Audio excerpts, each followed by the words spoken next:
역대하 1장 7절로 13절입니다. 그 밤에 하나님이 솔로몬에게 나타나 그에게 이르시되 내가 내게 무엇을 주랴 너는 구하라 하시니 솔로몬이 말하되 주께서 전에 큰 은혜를 내 아버지 다윗에게 베푸시고 내가 그를 대신하여 왕이 되게 하셨사오니 여호와 하나님이여 원하건대 주는 내 아버지 다윗에게 허락하신 것을 이제 굳게 하옵소서. 주께서 나를 땅에 티끌같이 많은 백성의 왕으로 삼으셨사오니 주는 이제 내게 지혜와 지식을 주사 이 백성 앞에서 출입하게 하옵소서.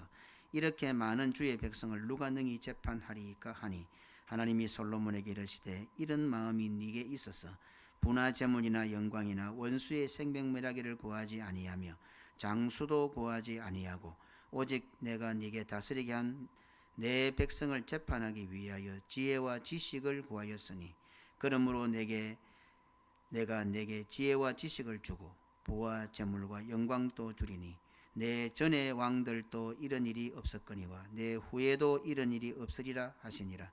이에 솔로몬이 기브온 산당 회막 앞에서부터 예루살렘으로 돌아와서 이스라엘을 다스렸더라. 아멘. 솔로몬이 구한 것이 하나님의 마음에 들었다고 했습니다. 그 결과 하나님께서는 솔로몬에게 모든 것을 다 주셨습니다. 구한 것뿐 아니라 구하지 않은 것도 다 주셨습니다. 부와 재물과 영광도 주고 네 전의 왕들도 이런 일이 없었고 네 후에도 이런 일이 없겠다고 하실 정도 그런 복을 받게 되었습니다. 어떻습니까? 솔직하게 우리 자신을 돌아보십시다. 우리는 하나님 앞에 지혜와 지식을 구합니까? 아니면 부와 재물과 영광과 건강과 장수를 구합니까? 우리가 구하는 것은 무엇입니까? 우리가 신앙생활하는 이유가 어쩌면 부와 재물과 영광과 건강과 장수가 아니겠습니까? 하나님을 잘 섬겨 부와 재물과 영광을 바라는 것이 우리의 생활, 우리의 신앙, 우리의 삶의 목적이 되고 있지는 않습니까? 부나 재물이나 영광을 바라는 것은 죄가 아닙니다. 그러니 그것을 바라고 하나님께 구해도 됩니다. 그런데 문제가 되는 이유가 무엇입니까? 부와 재물과 영광을 주님보다 더 귀하게 여기기 때문입니다. 하나님이 목적이 아니라 하나님의 손에 들려 있는 것이 목적이 된다는 말씀입니다. 선물을 주고받는 이유가 무엇입니까? 선물의 크기와 선물의 가치가 목적입니까? 선물은 그 사람의 마음을 표현하는 겁니다. 그래서 선물을 하는 사람, 선물하는 사람의 마음을 알아달라는 표현입니다. 남편보다도 남편이 가지고 있는 그 무엇들을 귀하게 여긴다면 남편 되신 분들은 어떻겠습니까? 나의 아내가, 나의 자녀들이 나보다도 내가 가지고 있는 것에 목적이 있으면 마음이 어떠하시겠습니까? 특히 아내들이 똑똑히 들으시기 바랍니다. 오늘 밖에 보니까 분위기가 참 좋아요. 아이들하고 그 부모들하고 아마 화면이 크게 보이기 때문에 여기 있는 성도들보다 더 잘 보일 겁니다. 특별히 젊은 아내들 또 연세가 들어도 똑같습니다. 잘 들으시길 바랍니다. 아내가 남편에게 함부로 하고 남편을 하대하면 자식들도 아버지를 우습게 여깁니다. 반드시 그렇게 되게 되어 있습니다. 흔히들 그게 상놈 집안입니다. 그래서 아버지 날 낳으시고 어머니 날 기르신다는 어른들의 그 말에 의미가 있습니다. 그래서 오늘 우리 교회 특히 부산교흥교회 여인들은 잘 들으시기를 바랍니다. 아내가 남편을 우습게 여기고 함부로 하고 하대하면 자식들도 남편한테 아버지한테 함부로 합니다. 어떻습니까? 지금 내 자식들이 내 남편에게 잘하는 것 같습니까? 아버지를 대하는 태도가 어떤 것 같습니까? 아버지한테 함부로 하는 것 같습니까? 90% 이상은 아내들 탓입니다. 아내들이 남편한테 함부로 했다는 증거입니다. 가정에서 남편을 아버지를 귀히 여기지 않았다는 증거입니다.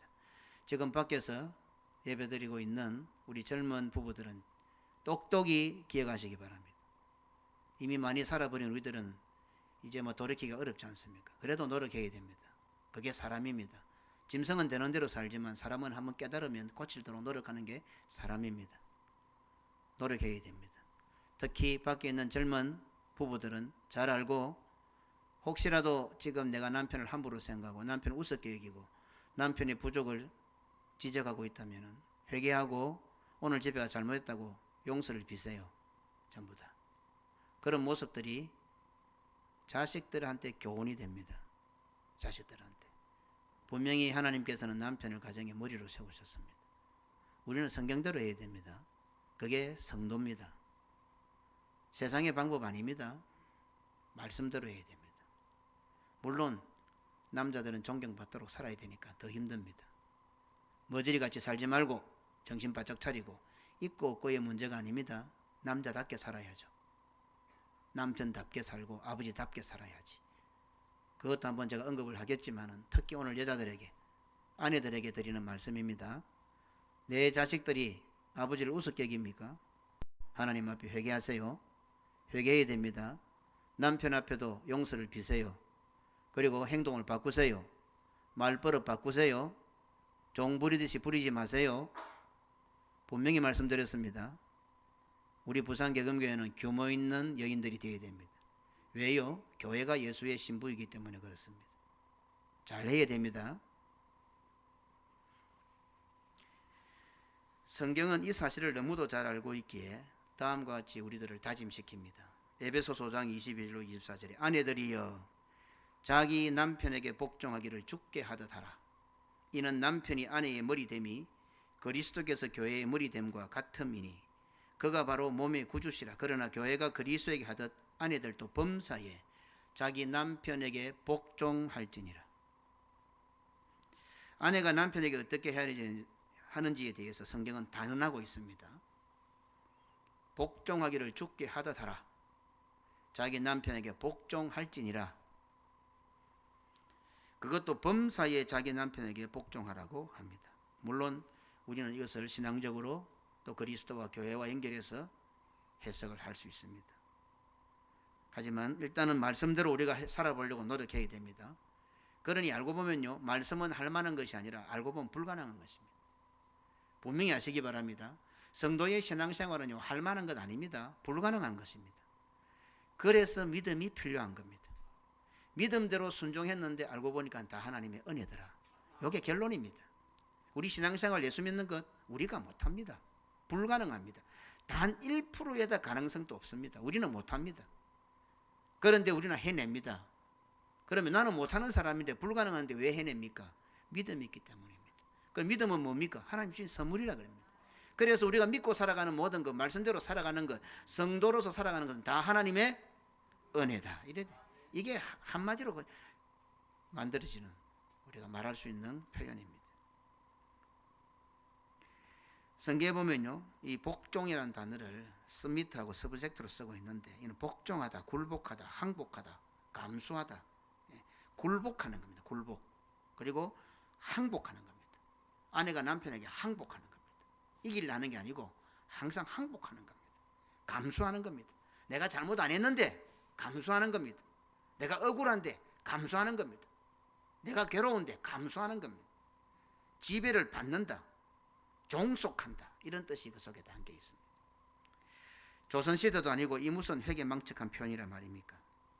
그러나 분명히 아십시오. 성도는 하나님의 말씀대로 사는 자입니다. 그렇죠? 오늘 여자들은 아무도 아멘 안 해. 세상은 절대로 성도들을 말씀대로 살도록 도와주지 않습니다.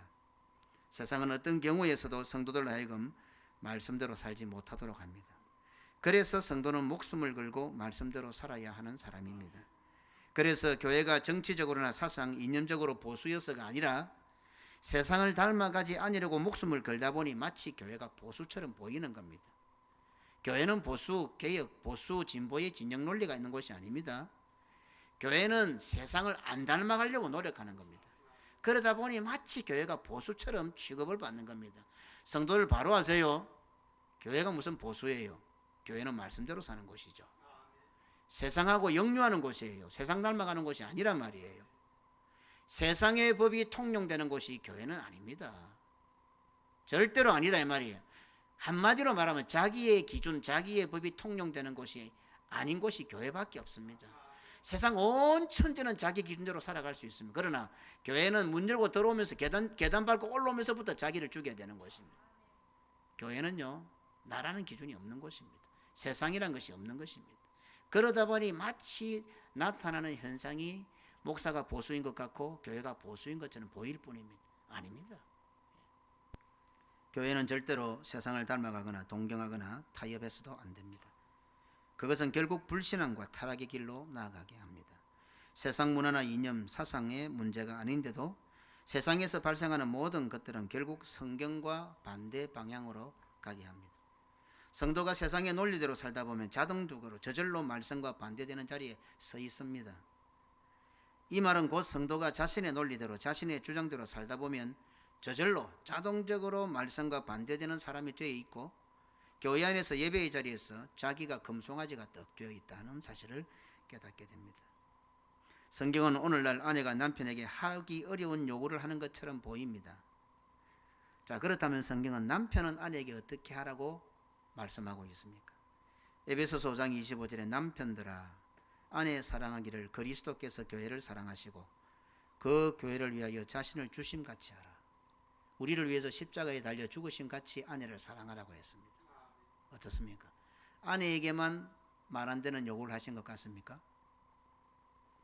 여기에서 그치지 않고 성경은 계속해서 남편에게 명령합니다. 에베소서 5장 28절에 이와 같이 남편들도 자기 아내 사랑하기를 자기 자신과 같이 할지니 자기 아내를 사랑하는 자는 자기를 사랑하는 것이라. 이 남자의 속성이 참 묘합니다. 전부를 위하는 것 같죠. 남편을 아내를 위하고 자식을 위하고 다 주는 것 같죠. 그런데 사실 보면 남편이라는 이 말 속에 억수로 이기적인 것이 담겨 있어요. 남자 속성이 참 못됐어요. 저도 그렇지만 남자지만 알고 보면 딱 자기 아주 자기라는 것을 절대로 안 꺾습니다. 죽어도 안 꺾습니다. 이게. 성경은 그걸 잘 알고 있는 거예요. 그래서 아내를 사랑하는 것이 니를 사랑하는 것이다 이렇게 말씀을 딱 해버리는 거예요. 왜? 남자의 아주 이기적인 속성을 하나님은 잘 아시거든. 선악과를 따먹고 싶은데 어떻게 해요? 감히 그분하고 지손을 못 따먹으니까 마누라 시켜서 따먹은 거 아니에요. 이 못된 남자의 속성이 담겨 있는 거예요. 자기를 사랑하는. 그래서 알고 보면요 집안에도 여러 가지 보면 남자는 아주 이기적이에요. 여자가 이기적인 것 같지만은 여자는 알고 보면 남편과 자식과 가정을 위해서 얼마나 헌신합니까? 희생합니까? 이러나 저러나 알고 보면 그 남자는 아주 이기적이에요. 아주 대범하게 뭐 아내를 위해서 자식을 위해서 인생을 다 주는 것 같죠? 아닙니다. 그 속에 들어가 보면 아주 이기적인 것이 있어요. 그걸 아시는 하나님께서는 아내를 사랑하는 것이 니를 사랑하는 것이다. 방법을 그렇게 딱 만들어 놓은 거예요. 성경 말씀은 너무 절묘한 거예요. 이것이 끝이 아닙니다. 복종하라 하니까 여자들이 힘들었죠. 아멘이 안 나왔죠. 그런데 남자에게 요구하는 것은요 성경이 무섭습니다. 한 가지 더 나갑니다. 31절에 이거는 참 큰 난제인데요. 그러므로 사람이 남자를 뜻하는 거죠. 부모를 떠나 그 아내와 합하여 그 둘이 한 육체가 될지니. 부모를 떠나라고 하고 있는 거예요. 어떻습니까? 뿌리잖아요. 어떻게 뿌리를 뽑을 수 있어요? 그러니까 세상 사람들은 교회를 보고 호로 새끼 같아 그러죠. 부모도 없는 뭐 뜻을 모르기 때문에. 그런데 인륜의 천륜을 볼 때도 어떻습니까? 부모를 떠난다니 가능합니까? 그런데 성경은 과감하게 부모를 떠나 이렇게 아내와 합하여 한 몸을 이루라. 어떻습니까? 비교하라는 말씀은 아니지만 하나님의 말씀을 들여다 볼 때 누구에게 더 강조가 많은 것 같습니까? 남자입니까? 여자입니까? 남편입니까? 아내입니까? 하기 어려운 요구, 시대에 맞지 않는 요구 같아 보이지만 결국 말씀에 들어가 보면 남편과 아내의 사랑을, 부부관계의 행복을 이보다 더 잘 표현하고 이보다 더 좋은 방법이 있습니까? 남편에게 더하고 아내에게 더하란 말입니까? 아니지 않습니까? 남편과 아내가 이보다 더 행복할 방법이 없습니다. 둘이가 사랑하고 한평생 100년도 안 되는 짧은 인생을 사는 동안 이보다 더 아름답게 살아갈 방법은 없기 때문에 성경은 말씀하고 있는 겁니다. 그런데도 불구하고 사탄은 교묘하게, 사탄이 아니죠. 알고 보면 자기죠. 자기라는 기준은 감히 하나님의 전지전능에 그림자도 못 따라가는 자기의 지식 가지고 하나님의 말씀에 잣대를 대고 무슨 시대에 맞지 않는 말씀을 하고 있느냐고 우리가 그러고 있잖아요. 지금 읽었던 간단한 말씀이지만 남편이 아내에게 이렇게 하고 아내가 남편에게 이렇게 하면 얼마나 행복한 부부가 되겠어요. 이것보다 더 완벽한 부부가 있을 수 있습니까? 요한이 부부 잘 들어라. 결혼한 지 얼마 안 됐으니까. 요래 둘이 살아야 되는 거예요. 비교가 아니고.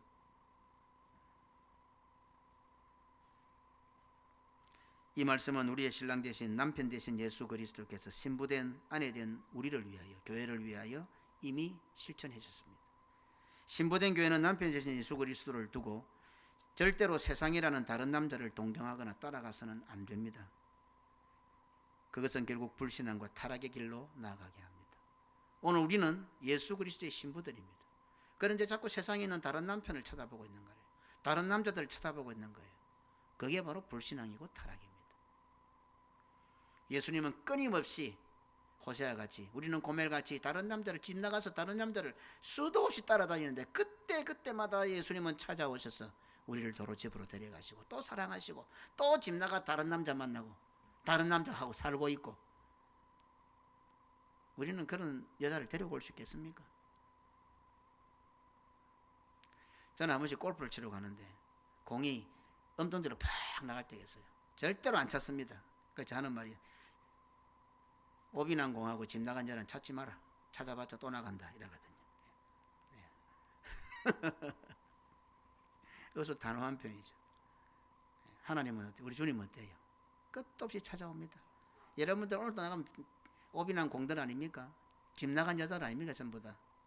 그래도 주님은 또 찾아오시고 또 찾아오시고.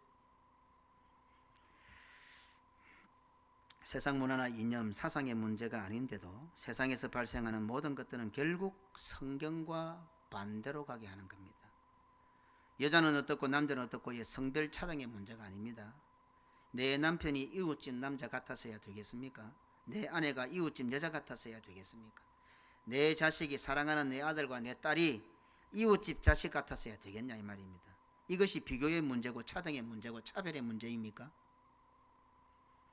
여자이기에 여자다울 때 아름답고 남자이기에 남자다울 때 멋있습니다. 이것이 차별의 문제입니까? 아버지이기에 아버지다워야 하고 엄마이기에 엄마다워야 합니다. 내 딸, 내 아들이기에 다른 집 아이들하고는 다른 것이 당연하지 않습니까? 그런데 차별을 두는 겁니까? 그게 차별법입니까? 우리는 하나님의 자식이기 때문에 하나님이 우리를 사랑하시는 거예요. 왜 하나님은 우리만 사랑하고 세상은 안 사랑하는 자 차별하는 겁니까? 차별법입니까? 그게 어디서 이런 논리들을 갖다 붙여요 신앙생활에. 그러면 부모와 자식이 똑같아야 차별이 없지. 자식 너희들도 돈 벌어 온 나가서 같이 돈 내놔야지. 자식들도 왜 부모라고 돈 다 내놔야 되노? 그럼 차별이잖아. 그것도 말이 안 되는 소리잖아. 이게요. 부모는 한이 없이 내 인생 다 바쳐서 내 자식에게 주는 것이 그게 공평한 거고, 자식은 부모에게 받으면서도 당당하게 받고, 왜? 내 아버지니까, 내 엄마니까. 집에 내 책상 위에 있던 성경이 없어졌어요. 제 테이블에 있던 커피 포트가 없어졌어요. 우리 병권사님하고 아무리 찾아도 없어. 우리 아들이 가져갔어. 두 말도 못해. 왜 가져가노 소리도 안 해봤어 아직까지. 집사람이 있다가 가 오라 갔어. 나 또 오라마, 내 아들인데. 내 새끼 가져가는 거는 물어보지도 못해. 이제 내 건데 지가 가져갔는데 네가 왜 가져갔니 이 말을 못하는 거라. 상처를 받을까 싶었어. 이거 도대체 어떻게 된 논리인지. 이게 차별입니까 이게? 내 아들이 내 거 마음대로, 농녀로 보면 좋은 옷 지가 다 갖다 그려놨어. 내한테 한 번도 안 물어봤어. 내 반죽까지 가져가. 한 번도 안 물어보고. 그런데 왜 가져갔노 못 물어보겠어. 다음에 안 가져갈까 싶었어. 얼마든지 가져가라 이거지. 이게 아버지 마음 아니에요. 그런데 어떻게 아버지하고 자식이 마음이 똑같을 수 있어? 그게 차별이야 그게. 어디서 세상의 논리를 자꾸 가져오는 거예요. 마귀는 그렇게 가져가는 거예요. 아주 평등하게 만드는 것처럼, 차별이 없는 것처럼. 영국 황실에 보면 여자들이 손을 흔들 때 어떻게 흔들어야 되는 겁니까? 이래 사람들이 막 반가운 선물 때 남자들은 어떻게 합니까? 이러잖아요. 여자는 어떻게 흔들어야 돼요? 이래 흔들어야 돼요. 차별입니까 그게? 왜 여자는 이렇게 천천히 흔들어야 돼요? 아주 우아하고 더 아름답게 보이라고. 남자는 막 좋아서 막 흔드는데 여자는 이래 흔들면 경망스러워 보인다 이거지. 그게 차별이에요. 여자를 더 아름답게 보이라고. 이렇게 흔들어야 된다니. 이렇게. 세상의 풍조와 문화들이 궁극적인 목적을, 어떤 목적을 가지고 있겠을 것 같습니까? 우리는 사탄을 공중권세 잡은 자라는 사실을 잘 알고 있습니다. 사탄이 세상에 이런 문화를 만들어가는 이유가, 목적이 무엇일 것 같습니까? 사람을 이롭게 하기 위해서요? 남녀 평등하고 공의로운 사회를 이루게 하기 위해서요? 사탄의 궁극적인 목적은요, 교회라는 기준, 말씀이라는 기준, 하나님이라는 기준을 파괴하는 것이 성도들이 당연히 해야 할 일들을 차별로 치부해버리고 성도들을 아름답게 한다는 가문이슬로 하나님의 침상을 범하게 만드는 것이 사탄의 궁극적인 목적임을 알아야 합니다. 이게 우리끼리의 차별 문제인 줄 압니까? 결국 우리와 하나님과의 차별을 거론하는 거예요. 잘 아셔야 됩니다. 세상에 차별 금지를 하는데요, 그게 그거로 끝나는 게 아니에요. 그러니까 어때요? 아나 학생이나 똑같아져 버렸죠. 자식이나 부모나 똑같아져 버렸죠. 남자 여자 똑같아져 버렸죠. 그게 평등한 것 같아 보입니까? 결국 사탄의 목적은 그거로 끝내는 것이나 그 문화가 교회로 들어와서 하나님과 우리를 같이 만들라는 거예요. 하나님께서 만든 직분에 대해서, 이거는 계급의 문제가 아니고 직분의 문제거든요. 질서를 없애는 거예요. 경계석을 허무는 자는 저주를 받을지언정 죽이라 했어요. 경계석 넘으면 안 돼요. 성경의 논리, 말씀의 논리가 통하는 것이 교회 되지. 세상의 문화가 다 들어와 있어. 막 진하게 하나만 강함을 질러야 된다. 교회 와서 어디라고 함부로 교회에서. 코로나19라는 전염병이 수많은 사람들의 목숨을 앗아가고 있습니다. 그것을 이기려 하다 보니 4명 이상 사적인 모임을 금지하고 있습니다. 4, 5명만 몰려 있으면 자연스럽게 사진을 찍어야 될 것 같은 그런 충동이 일어납니다. 나도 서너 명을 데리고 다니면서도 다른 사람이 너댓 명만 모여 있으면 사진을 찍어서 고발해야 될 것 같은 충동이 일어난다니까요. 그러면 또 상금을 받을 것 같고, 이웃들이, 옆집 사람들이 서로를 고발하는 이런 상황에까지 이르게 되었습니다. 지난 명절에 이웃에 가족들이 모여도 사진 찍어서 고발하는 일들이 벌어졌습니다. 코로나19가 몸의 질병을 가져다 주고 목숨을 빼앗는 것보다 어쩌면 더 무서운 마음의 질병, 마음과 생각과 정신을 죽이고 있는지도 모릅니다. 코로나19로부터 나의 생명과 가족과 그 가족의 생명과 이웃의 생명을 보호하고 지키자는 데는 이유가 있을 수가 없습니다. 그런데 세상은 그 코로나19를 가지고 우리의 생명을 담보로 해서 한국의 아름다운 전통과 문화를 파괴하고 이웃 사이의 우정을 파괴하고 있습니다. 우리의 생명을 담보로 하면서 실상은 우리의 생명보다 더 소중한 것들을 죽이고 있는 현실이 되어버렸습니다. 이유야 어땠든 간에 코로나19로부터 가족과 이웃의 생명을 지키는 것도 중요합니다. 그런데 코로나19를 극복하고 나니 이제 가족도 이웃도 없어져 버렸습니다. 무슨 의미가 있습니까? 나와 가족과 이웃을 지키기 위해서 코로나19에서 여러 가지 법별을 했는데 나중에 알고 보니까 이미 마음의 문과 장벽은 다 쳐졌어. 코로나19가 없는데도 가족도 없고 이웃도 없고 친구도 없어져 버렸습니다. 무슨 의미가 있습니까? 이것이 말이 됩니까? 그런데 문제는 뭡니까? 코로나19가 끝나면 그래 될까 안 같습니까? 성도들이 교회 올 것 같아요? 이미 한번 다쳤던 친구와의 사이가 다시 회복될 것 같습니까? 이웃과 더 좋아질 것 같습니까? 코로나19가 없어진다 해도 말입니다. 안 될 것 같다는 겁니다. 대부분의 학자들은, 우리는 전문가가 아니니까 대부분의 교수들, 학자들은 불가능하다. 한 번 파괴된 정신과 의식은 다시금 복귀가 어렵다는 거. 집은 무너뜨려 나면 다시 병은 백신 내놓고 병 갖다 치료하면 고쳐지지만 사람의 정신과 생각은 한번 무너지고 나면 복구가 안 되는 거예요. 이게 어려운 거예요. DNA가 반복해지듯이 말입니다. 자신의 생명은 지킨 것 같은데 자기만 잘 먹고 잘 살면 되는 것 같은 짐승으로 변해가는 겁니다. 우리 교회는 생명을 위하여 철저하게 방역하고 조심하며 절제하며 그러면서 생명보다 더 중요한 예배를 포기하지 않았습니다. 지켜왔습니다. 우리 교회는 코로나19라는 전염병의 위기 가운데서도 믿음의 전통을 고수하고 사랑과 믿음으로 서로를 격려하고 세워주며 코로나19보다도 더 소중한 것을 잃어버리지 않기 위해서 최선을 다한 겁니다. 오늘까지 당연히 해오던 것들이었고 당연히 해야 하는 것들이었는데 가장 일상적이고 당연한 것들을 지켰을 뿐인데 자랑이 되고 자부심이 되었습니다. 반대로 오늘 한국 교회는 가장 일상적이고 당연한 것이라서 별것 아닌 줄 알고 쉽게 타협하고 포기했는데 그 결과는 엄청난 부끄러움과 수치가 되었습니다.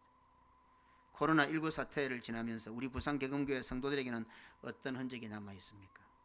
물론 동일한 공기를 호흡하고 동일한 공간에서 살다 보니 믿는 성도를 할지라도 동일한 불평과 또 동일한 어려움과 고난을 당하게 됩니다. 전쟁이 일어나니까 믿는 사람이나 믿지 않는 사람이나 다 같이 피해를 보잖아요. 그러다 보니 성도들 역시 하박국 선지자처럼 부르짖게 됩니다. 하박국 1장 2절로 4절에 여호와여 내가 부르짖어도 주께서 듣지 아니하시니 어느 때까지리이까 내가 강포로 말미암아 외쳐도 주께서 구원하지 아니하시나이다. 어찌하여 내게 죄악을 보게 하시며 패역을 눈으로 보게 하시나이까. 겁탈과 강포가 내 앞에 있고 변론과 분쟁이 일어났나이다. 이러므로 율법이 해이하고 정의가 전혀 시행되지 못하오니 이는 악인이 의인을 애워쌌으므로 정의가 굽게 행하여짐이니이다. 그래서 하박국 선지자 하나님 이런 정의가 없는데 벌을 내려달라고 딱 하는데 벌을 내리는 게 전쟁이 딱 일어나니까 어떻게 됩니까?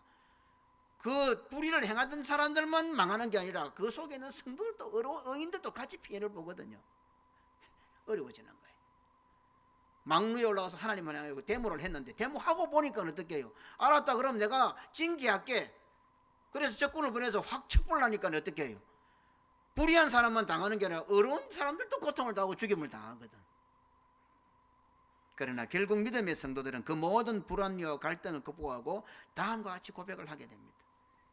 1장에서 같이 하나님 앞에 망루에 올라가서 하나님 앞에 항의를 했던 하박국은 2장에 와서 보라 그의 마음은 교만하여 그 속에서 정직하지 못하나 의인은 그의 믿음으로 말미암아 살리라. 이 대답을 딱 하게 되는 거예요. 자랑스럽지 않습니까? 아무리 국가 정책을 따르는 것이 중요하지만 사람은 생각하는 존재입니다. 무엇이 유익하며 무엇이 해가 되는지, 무엇이 더 중요한지 분별할 수 있는 지혜와 지식이 있어야 합니다. 만약에 코로나가 솔로몬 시대에 있었다고 한다면 솔로몬은 어떤 지혜를 보였겠습니까? 솔로몬은 1000번제를 드리다가 중단했을 것 같습니까? 모두가 다 집에 있어 가족과 친척을 떼어놓았을 것 같습니까? 모세 율법을 없애버리고 하나님께 예배하는 것을 저지하고 성전 건축을 잠시 멈추었겠습니까? 무엇이 다 중요하지만 무엇이 더 중요한 것을 제가 말씀을 드리고 있는 겁니다. 우리나라에 전염병이 있었을 때에 이불을 덮어 씌고도 교회를 왔습니다. 6.25 때는 공산당이 교회에 불을 지르는데도 그 안에서 불에 타 죽으면서도 예배를 드렸습니다. 생명이 안 중요합니까? 예, 중요합니다. 그러나 생각하는 사람들은요, 더 소중한 것을 놓치지 않는 거예요. 답은 너무나 당연합니다. 어찌 보면 굳이 지혜와 지식이 필요도 없는 답입니다. 그런데도 이렇게 쉬운 문제 앞에서 우리는 답을 잘 내리지 못합니다. 중구난방 혼선을 나타내고 혼돈의 상태에 빠집니다. 그러다 본질은 온데간데 없고 서로 분열과 분쟁에 빠져버리는 우리들입니다. 우리 교회도 처음에는 설왕설래했고 이런저런 혼돈에 빠졌습니다.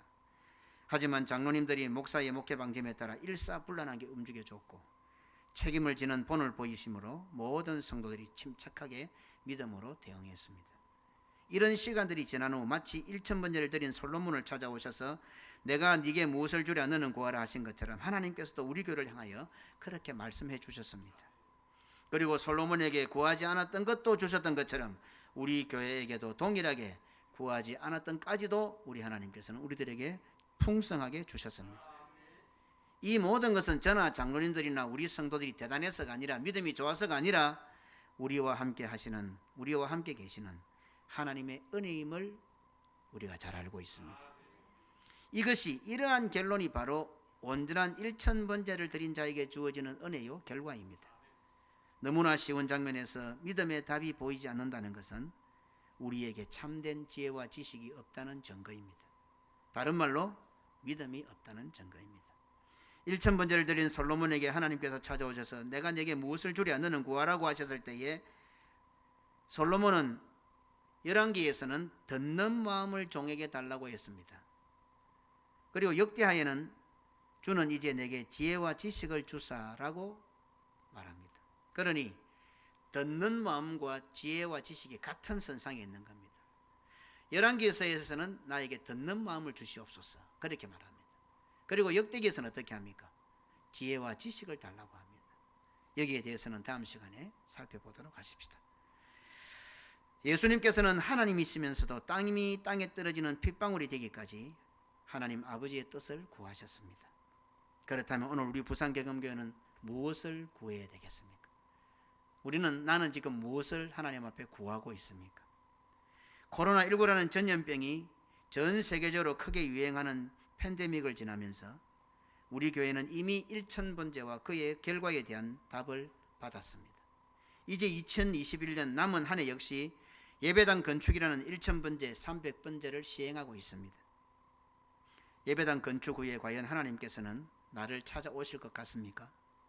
1000번제를 드린 후에 하나님께서는 솔로몬에게 찾아가셨고 또 솔로몬에게 네가 내게 무엇을 줍고 너는 구하라 이렇게 하셨는데, 우리가 성전 건축을 끝내고 나면은 그 새 건물에 입당을 하고 하나님 앞에 봉헌할 때 마치 솔로몬에게 하나님께 찾아오셨던 것처럼 하나님께서는 우리 부산계금교에 찾아오실 것이고, 그때 하나님은 나에게 찾아오실 것 같습니까? 만약에 여러분이 하나님 같으면 여러분 같은 사람에게 찾아가겠습니까? 질문을 던지는 겁니다. 반드시 하나님께서 나를 찾아오셔서 내가 내게 무엇을 주라 너는 구하라고 하시는 이 하나님의 놀라운 은혜를 누리는 성도들이 되시기를 바랍니다. 그리고 이 준비를 해놓아야 하나님께서 찾아오셔서 아무개야 내가 네게 뭘 줬고 너는 구하라 할 때 솔로몬이 구한 것처럼 구할 수가 있는 거예요. 준비 안 하고 있다가는 엄청 거 구하게 된단 말입니다. 그러니 지금부터가 어떻습니까? 하나님께서 찾아오셔서 내가 네게 무엇을 줄고 너는 구하라 할 때에 솔로몬이 구한 것처럼 구할 수 있도록 하나님 앞에 답할 준비를 하는 시간이 바로 300번째, 우리가 하는 300번째인 거예요. 갑자기 오셔서 무엇을 구하라 하면 이 대답이 금방 나오겠어요? 잘 안 나옵니다. 우리 주님께서 나에게 찾아오셔서 내가 내게 무엇을 주라 너는 구하라고 할 때에 솔로몬이 구한 것처럼 아름답고 복된 것을 구해서 우리가 구하지 않은 것조차도 하나님께서 풍성해 주시는 복을 누리는 우리 모든 성도들 되시기를 주님의 이름으로 축원합니다. 아멘. 하나님 아버지 감사합니다. 하나님의 말씀은 하나에서 열까지 모든 것 다 우리를 향하신 사랑이요, 우리도 그 하나님 사랑하라고 하는 요구요, 그래서 하나님과 더불어 행복하라고 하는 하나님의 은혜인데 우리가 하나님의 말씀을 많이 곡해했습니다. 하나에서 열까지가 우리를 너무 사랑하셔서 하신 말씀인데 우리는 무섭게만 여기고 나에게 하라 하지 마라 명령한 것으로만 들렸고, 그래서 하나님을 오해하고 그래서 하나님을 겁을 내고 했던 우리들이 아니었나 돌아보게 됩니다.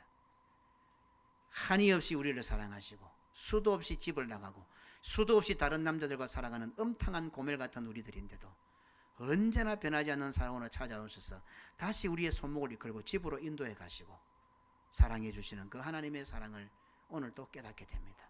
이러한 사랑을 오늘 남편과 아내, 가정에서 부모와 자식 그렇게 간접적이지만 사랑을 누려보라고 우리에게 아내들이여 남편에게 복종하라, 남편들이여 아내를 주님께서 우리를 위하여 죽으신 것처럼 자기를 위해서 아내를 위해서 죽이고 그렇게 사랑하라고 하셨는데 이것도 부담처럼 여기고 무슨 계명처럼 여기고 숙제처럼 여기는 미련하고 어리석은 우리들이 되어버렸습니다.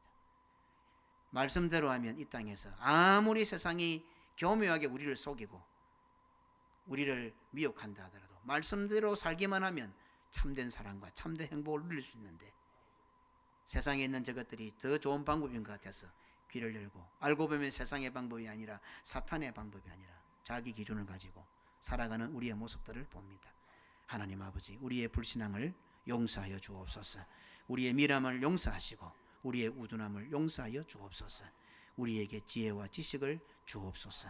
그래서 바르게 구하고 주의 말씀을 바르게, 그 말씀 속에 있는 하나님의 사랑을 바르게 깨달아서 하나님과 더불어 참된 은혜와 사랑을 누리고 이 땅에 살면서 아내와 남편, 부모와 자식, 부산계금교회라는 이 울타리 속에 있는 우리 모두가 다 주의 사랑 가운데 진정한 행복과 진정한 은혜와 진정한 위로를 받으며 살아가는 그런 계금의 권속들 되게 하여 주옵소서.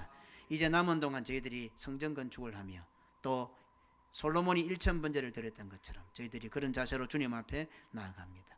주님이 찾아오셔서 아무개야 네가 내게 구하라, 내가 네게 무엇을 줄고 이렇게 하실 때에 우리는 어떤 것을 구해야 될지 준비하고 기도하고 바른 예배를 드리고 바른 300번제 운동에 참여하는 우리 모두가 될 수 있도록, 단 한 사람도 주님의 찾아오심이 거절되는 자들이 없도록 우리 주님께서 은혜를 더하시고 이 일에 우리 모든 성도들의 마음과 뜻을 모아 하나님 앞에 온전한 1000번제를 드리는 그런 시간들이 되게 하여 주옵소서. 구주 예수님 이름으로 기도드리옵나이다. 아멘.